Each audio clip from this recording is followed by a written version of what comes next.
العلامة الشيخ الفوزان.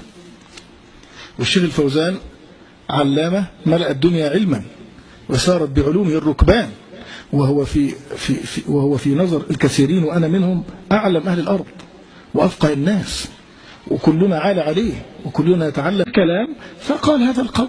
ولسنا نحن الذين نقع في مثل هذا العلامة الجبل الأشم العظيم جدا. من نحن؟ نحن من صغار طلاب العلم، وهو أكبر عالم في الدنيا فيما نحسبه، والله حسيبه. أكبر عالم في الأرض الآن والله حسيبه سبحانه تبارك وتعالى. ولكن هذا فقط البيان، ونسأل الله جل أن يحفظ. حفظكم الله. طلعت على بعض العبارات وبعض المقالات يذكرون فيها من هذه، يقولون تواترت الأخبار بأن سماحة الشيخ عبد العزيز بن باز رحمه الله لما سئل من نسأل بعدك قال الشيخ صالح الفوزان، فقيل له أنسأل فلانا فقال فلان فقيه ولكن اسأل الشيخ صالح. وقد سئل الشيخ محمد المنجد الشيخ محمد العثيمين رحمه الله في مرض موته من تنصحني أسأل بعدك يا شيخ؟ قال الشيخ صالح الفوزان وفلان وفلان، وقد ذكره في أحد أشرطته.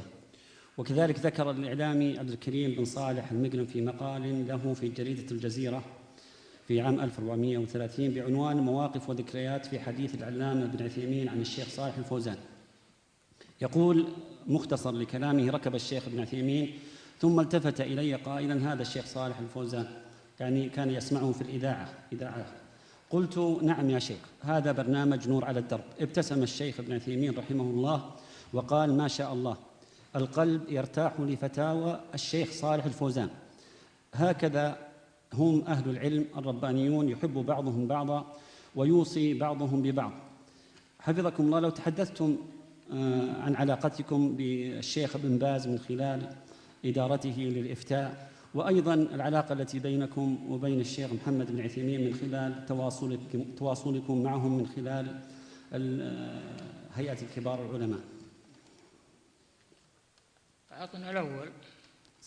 أعطنا الأول. سماحة الشيخ عبد العزيز بن باز رحمه الله، علاقتكم به؟ عبد العزيز علاقتنا به مدرسا لنا، درسنا في كلية الشريعة، درسنا في الفقه وفي الفرائض، وعلاقتنا به في العمل لما صرنا حوله في الإفتاء، وكنا نستفيد من توجيهاته ومن آرائه رحمه الله، ونستفيد من خطته في الأجوبة، واستفدنا منه كثيرا طلابا في الدراسة ومعه في العمل.